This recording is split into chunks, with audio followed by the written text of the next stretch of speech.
அமரர் கல்கியின் மோகினி தீவு. மோகினி தீவின் சுந்தர புருஷன் கூறினான். இளம் சிற்பியை குறித்து பாண்டியகுமாரி கொண்ட எண்ணத்தில் தவறு ஒன்றுமில்லை.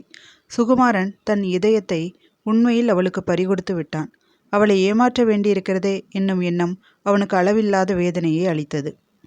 ஆயினும் தந்தையை விடுதலை செய்ய வேண்டிய கடமையை அவன் எல்லாவற்றை காட்டிலும் முக்கியமான கடமையாக கருதினான். பாண்டியகுமாரியிடம் தான் கொண்ட காதல் பூர்த்தியாக வேண்டுமானால் அதற்கும் உத்தம சோழரை விடுவிப்பது ஒன்றுதான் வழி. இவ்விதம் எண்ணி சுகுமாரன் புவனமோகினி தன்னிடம் நம்பிக்கை வைத்து கொடுத்த மோதிரத்தை தான் வந்த காரியத்துக்கு பயன்படுத்தி கொள்ள விரும்பினான்.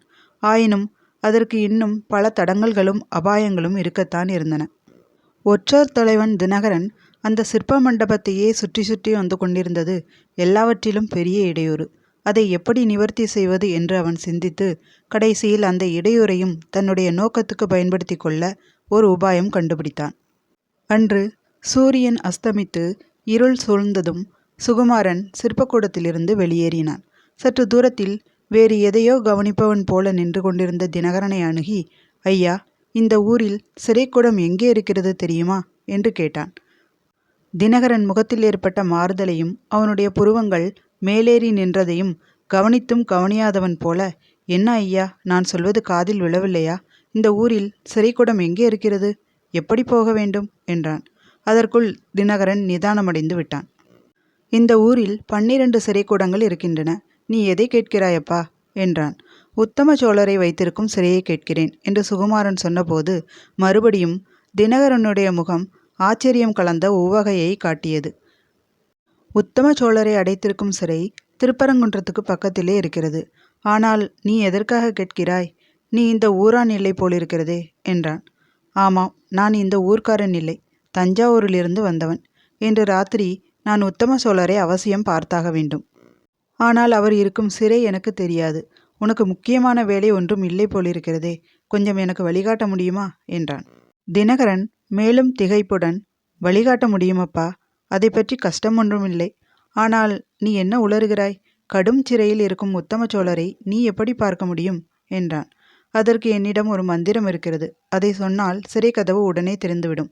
உனக்கு நம்பிக்கை இல்லாவிட்டால் நீயும் என்னோடு வந்து பார். எனக்கு வழிகாட்டியதாகவும் இருக்கும் என்றான் சுகுமாரன். ஒற்றர் தலைவன் தன்னுடைய திகைப்பையும் வியப்பையும் வெளிக்காட்டாமல் அடக்கி கொண்டு, நான் வழிகாட்டுவது இருக்கட்டும், உத்தம சோழரை நீ எதற்காக பார்க்கப் போகிறாய்? அவரிடம் உனக்கு என்ன வேலை? நீ யார் என்றான். நானா தேவேந்திர சிற்பியாரின் மாணாக்கன். செப்பு சிலை வார்க்கும் வித்தையின் ரகசியத்தை தெரிந்து கொள்வதற்காக போகிறேன். பாண்டியகுமாரி பெரிய மனது செய்து முத்திரை மோதிரத்தை என் வசம் கொடுத்திருக்கிறாள். நாளைக்கு அதை திருப்பி கொடுத்து விட வேண்டும் என்று சொல்லியிருக்கிறாள். ஆகையால் இன்று ராத்திரியே உத்தம சோழரை நான் பார்த்தாக வேண்டும். உனக்கு வர இஷ்டமில்லை என்றால் வேறு யாரையாவது அழைத்து கொண்டு போகிறேன் என்றான் சுகுமாரன். இதையெல்லாம் பற்றி என்ன நினைப்பது என்று தினகரனுக்கு தெரியவில்லை. இதில் ஏதோ கபட நாடகம் இருக்கிறது என்பது மட்டும் அவன் மனதிற்கு தெரிந்தது. எப்படியிருந்தாலும் இந்த பையனை தனியாக விடக்கூடாது, தானும் பின்னோடு போவது நல்லது என்று தீர்மானித்தான். இல்லை அப்பனே, நானே வருகிறேன். எனக்கு அந்த சிறைச்சாலையின் காவலர்கள் சிலரை கூட தெரியும் என்றான். வந்தனம், இங்கிருந்து நீர் சொல்லும் சிறைக்கூடம் எத்தனை தூரத்தில் இருக்கிறது என்று சோழகுமாரன் கேட்டான். அரைக்காத தூரம் இருக்கும் என்று தினகரன் கூறியதும், அவ்வளவு தூரமா? நடந்து போய் வருவது என்றால் வெகு நேரமாகிவிடுமே. நான் இரவில் சீக்கிரமாய் தூங்குகிறவன். குதிரை ஒன்று கிடைத்தால் சீக்கிரமாய் போய் வரலாம் என்றான் சுகுமாரன். குதிரைக்கு என்ன பிரமாதம்? ஒன்றுக்கு 2ஆக வாங்கி தருகிறேன். 2 பேருமே போய்விட்டு வரலாம். எனக்கு கூட உத்தம சோழரை பார்க்க வேண்டும் என்று ஆசையாய் இருக்கிறது. ஆமாம், அவர் ராஜராஜ சோழரின் நேரான வம்சத்தில் பிறந்தவராமே, அது உண்மைதானா என்று தினகரன் கேட்டான். அதெல்லாம் எனக்கு தெரியாது ஐயா. உத்தம சோழர் சிற்பக்கலையில் சிறந்த நிபுணர் என்று மட்டும் தெரியும். முக்கியமாக செப்பு நிபுணர் என்று மட்டும் தெரியும். செப்பு விக்கிரகம் வார்க்கும் வித்தை தற்சமயம் இந்த தேசத்திலேயே அவர் ஒருவருக்கு தான் தெரியுமாம். பாண்டியகுமாரி புவனமோகினி சிற்பக்கலையில் ஆசையுள்ளவளாயிருப்பது அதிர்ஷ்டவசந்தான். இல்லாவிட்டால் பாண்டிய மன்னரின் முத்திரை மோதிரம் லேசில் கிடைத்து விடுமா என்று சொல்லி சுகுமாரன் தான் பத்திரமாய் வைத்திருந்த முத்திரை மோதிரத்தை எடுத்து ஒரு தடவை பார்த்துவிட்டு மறுபடியும் அதை பத்திரப்படுத்தினான். ஆனால் அந்த ஒரு வினாடி நேரத்தில் அது உண்மையான அரசாங்க முத்திரை மோதிரம் என்பதை தினகரன் பார்த்து கொண்டான். அதை பலவந்தமாக சுகுமாரனிடமிருந்து பிடுங்கி கொண்டு விடலாமா என்று ஒரு கணம் தினகரன் நினைத்தான். ஆனால் அந்த அதிசயமான மர்மத்தை முழுவதும் ஆராய்ந்து தெரிந்து கொள்ள வேண்டும் என்னும் ஆசை காரணமாக அந்த எண்ணத்தை ஒற்றர் தலைவன் கைவிட்டான். சரி, வா போகலாம் என்று சொன்னான். அரண்மனை குதிரை லாயங்களில் ஒன்றுக்கு தினகரன் இளஞ்சிற்பியை அழைத்து கொண்டு போனான். உள்ளே சென்று லாயத் தலைவனிடம் ஏதோ சொல்லிவிட்டு 2 குதிரைகளை கொண்டு வந்தான். அடே அப்பா, நீ யார் என்றான் சுகுமாரன். தினகரன் ஒரு கணம் யோசித்து, நான் யார் என்றால், இந்த மதுரையில் வசிக்கும் ஒருவன். எனக்கு கூட சிற்பக்கலையில் ஆசை உண்டு. அதனால்தான் உன்னோடு வருகிறேன் என்றான். கட்டாயம் வா. அது மட்டுமல்ல, உத்தம சோழரிடம் நான் எதற்காக போகிறேனோ அதை மட்டும் தெரிந்து கொண்டு விட்டால் அப்புறம் சிற்ப வித்தையில் நான் தெரிந்து கொள்ள வேண்டியது ஒன்றும் இராது. மதுரையில் ஒரு சிற்பக்கூடம் ஏற்படுத்தலாம் என்றிருக்கிறேன். நீ எனக்கு உதவி செய்ய முடியுமா என்றான் சுகுமாரன். ஆகட்டும், முடிந்ததை செய்கிறேன் என்றான் தினகரன். இருவரும் குதிரைகள் மேலேறி திருப்பரங்குன்றத்துக்கு அருகில் இருந்த பெரிய சிறைச்சாலைக்கு சென்றார்கள். வழக்கம் போல சிறை காவலர்கள் அவர்களை தடை செய்தார்கள். ஒற்றர் தலைவன் தினகரனை பார்த்ததும் அவர்களுக்கு கொஞ்சம் திகைப்பாயிருந்தது. ஏனெனில் தினகரனுக்கு பாண்டிய ராஜ்யத்தில் மிக்க செல்வாக்கு உண்டு என்பது அவர்களுக்கு தெரியும். ஆனாலும் யாராயிருந்தால் என்ன, அவர்களுடைய கடமையை செய்தே ஆக வேண்டுமல்லவா? தடுத்த காவலர்களிடம் சுகுமாரன் முத்திரை மோதிரத்தை காட்டியதும் மந்திரத்தை காட்டிலும் அதிக சக்தி முத்திரை மோதிரத்துக்கு உண்டு என்று தெரிந்தது. புவனமோகினி சொன்னது போலவே காவலர்கள் தலை வணங்கினார்கள். கதவுகள் அக்கணமே திறந்து கொண்டன. இருவரும் பல வாசல்கள் வழியாக நுழைந்து பல காவலர்களை தாண்டி உத்தம சோழரை வைத்திருக்கும் அறைக்கு சென்றார்கள். உத்தம சோழரை பயங்கரமான தோற்றத்துடன் பார்த்ததும் சுகுமாரனுடைய உள்ளத்தில் அமுங்கியிருந்த கோபம், துக்கம் எல்லாம் பொங்கின. ஆயினும் மிகவும் சிரமப்பட்டு அடக்கி கொண்டான். அவருடைய அறைக்குள் நுழைவதற்குள், நீர் கொஞ்ச நேரம் வெளியே இருக்கலாமா என்று தினகரனை கேட்டான். நன்றாயிருக்கிறது. இத்தனை தூரம் அழைத்து வந்துவிட்டு இப்போது வெளியிலே நிற்கச் சொல்கிறாயே என்றான் தினகரன். அவ்விதம் சொல்லிக்கொண்டே சுகுமாரனுடன் உள்ளே நுழைந்தான். அறைக்குள் நுழைந்ததும் சுகுமாரன் கதவை சாத்தி கொண்டான். தினகரன் மீது ஒரே பாய்ச்சலாக பாய்ந்து அவனை பிடித்து கட்டிவிட்டான். வாயிலும் துணி அடைத்து விட்டான். இதையெல்லாம் பார்த்து திகைத்திருந்த உத்தம சோழரை சுகுமாரன் உடனே விடுதலை செய்தான். அதற்கு உதவியாக அவன் கல்லுலியும் சுத்தியும் கொண்டு வந்திருந்தான். உத்தம சோழரின் இடுப்பில் சங்கிலி கட்டி அதை சுவரில் அடித்திருந்த இரும்பு வளையத்தில் இப்போது சுகுமாரன் தினகரனை பிடித்து கட்டிவிட்டான். அவன் அணிந்திருந்த உடைகளை கலற்றி தந்தையை அணிந்து கொள்ளச் செய்தான். எல்லா விபரமும் அப்புறம் சொல்கிறேன், இப்போது என்னோடு வாருங்கள். நான் என்ன பேசினாலும் மறுமொழி சொல்ல வேண்டாம் என்று தந்தையிடம் கூறினான். உடனே தந்தையும் மகனும் சிறையை விட்டு வெளிக்கிளம்பினார்கள். நல்ல இருட்டாகையால் காவலர்கள் அவர்களை கவனிக்கவில்லை. சுகுமாரனும் தினகரனுடன் பேசுவது போல உத்தம சோழருக்கு ரொம்ப வயதாகிவிட்டது. பாவம், எத்தனை காலம் இன்னும் உயிரோடு இருக்கிறாரோ என்னவோ என்று சொல்லிக்கொண்டே நடந்தான். இருவரும் சிறையை விட்டு வெளியேறினார்கள். சுகுமாரனும் தினகரனும் ஏறி வந்த குதிரைகள் ஆயத்தமாயிருந்தன. அவற்றில் மேல் ஏறி தஞ்சாவூரை நோக்கி குதிரைகளை தட்டிவிட்டார்கள். வழியில் ஆங்காங்கு அவர்களை நிறுத்தியவர்களுக்கெல்லாம் முத்திரை மோதிரத்தை காட்டியதும் தடுத்தவர்கள் திகைப்படைந்து 2 பேருக்கும் வழிவிட்டார்கள். குதிரை மீது வாயுவேக மனோவேகமாக போய்க் கொண்டிருந்த போதிலும் சுகுமாரனுடைய உள்ளம் மட்டும் மதுரையிலேயே இருந்தது. தான் செய்துவிட்ட மோசத்தை பற்றி புவனமோகினி அறியும் போது எப்படியெல்லாம் நொந்து கொள்வாளோ, அதனால் அவளுக்கு என்ன துன்பம் விளையுமோ என்னமோ என்று எண்ணி மிகவும் வருத்தப்பட்டான். அத்தியாயம் 7. இந்த சந்தர்ப்பத்தில் அந்த மோகினி தீவின் சௌந்தர்ய ராணி குறுக்கிட்டு கூறலுற்றாள். ஆமாம் ஆமாம், ஆண் பிள்ளைகள் மிக்க மன இலக்கமுள்ளவர்கள். அதிலும் சுகுமார சோழனை பற்றி சொல்ல வேண்டியதில்லை. புவனமோகினியை நினைத்து நினைத்து அவன் உருகி கொண்டே போனான். அங்கே பாண்டியகுமாரிக்கு அன்றெல்லாம் கவலையாகவே இருந்தது. யாரோ ஊர் பேர் நிச்சயமாக தெரியாதவனிடம் முத்திரை மோதிரத்தை கொடுத்து விட்டோமே, அது சரியோ தவறோ, அதனால் என்ன விளையுமோ என்ற கவலை அவள் மனதை அரித்தது. இதை காட்டிலும் அதிக கவலை அளித்த ஒரு விஷயமும் இருந்தது. ஒற்றர் தலைவன் தினகரன் தேவேந்திர சிற்பியின் சிற்பக்கூடத்தை சுற்றி கொண்டிருந்தான் என்பது புவனமோகினிக்கு தெரிந்திருந்தது. அதை குறித்து தந்தையிடம் சொல்ல வேண்டும் என்ற எண்ணம் அவளுக்கு சில சமயம் தோன்றியிருப்பினும் குற்றமுள்ள நெஞ்சு காரணமாக அதற்கு தைரியம் உண்டாகவில்லை. இப்போது அந்த தினகரனால் மதிவாணனுக்கு ஏதாவது அபாயம் உண்டாகலாம் அல்லவா? இந்த கவலை காரணமாக அரண்மனை சேவகர்களில் தன்னிடம் மிக்க பக்தியுள்ளவன் ஒருவனை அழைத்து தேவேந்திர சிற்பியின் சிற்பக்கூடத்துக்கு போய் பார்த்துவிட்டு வர சொன்னாள். அப்படி போய் பார்த்துவிட்டு திரும்பி வந்தவன் இளஞ்சிற்பியும் ஒற்றர் தலைவனும் சேர்ந்து குதிரை லாயத்துக்கு போய் 2 குதிரைகளில் ஏறிக்கொண்டு திருப்பரங்குன்றத்தை நோக்கி போனார்கள் என்று தெரிவித்தான். இதனால் புவனமோகினியின் மனக்கலக்கம் மேலும் அதிகமாயிற்று. அரண்மனையில் இருப்பு கொள்ளவில்லை.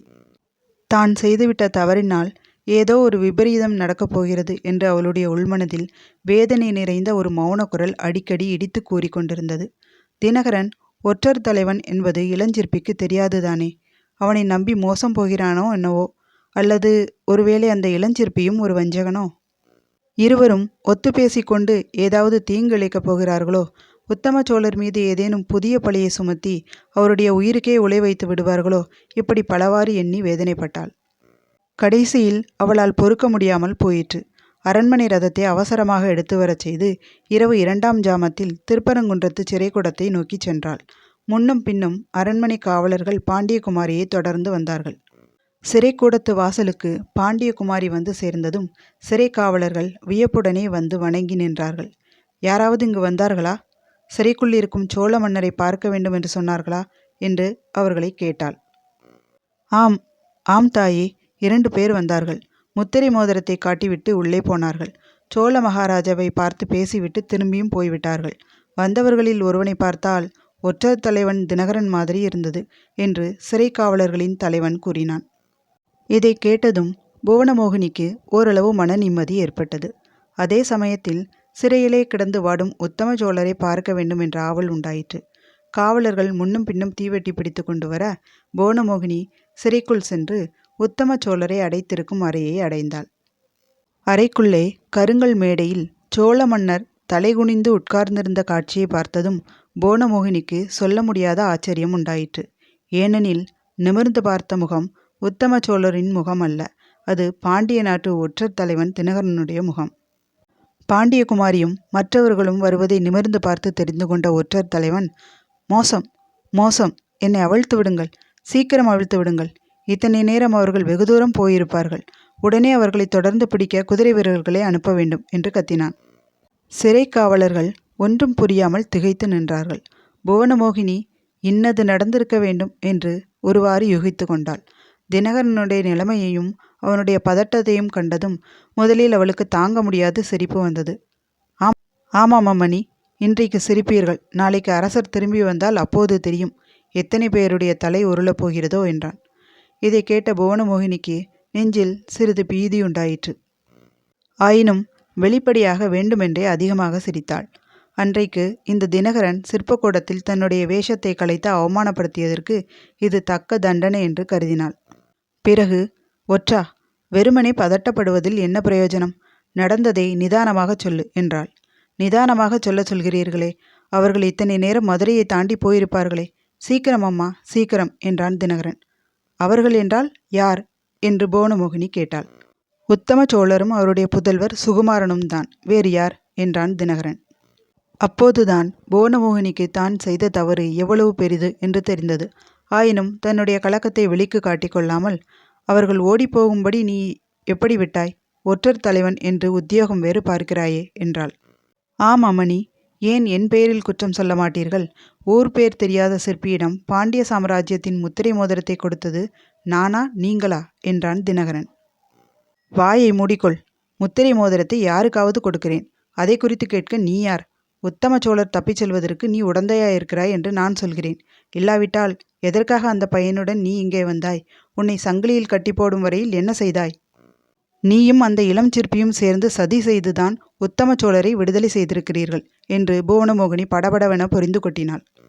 அம்மணி, என் மீது என்ன குற்றம் வேண்டுமானாலும் சாட்டுங்கள், என்ன தண்டனை வேண்டுமானாலும் விதியுங்கள். ஆனால் அவர்களை தொடர்ந்து பிடிப்பதற்கு உடனே ஏற்பாடு செய்யுங்கள்.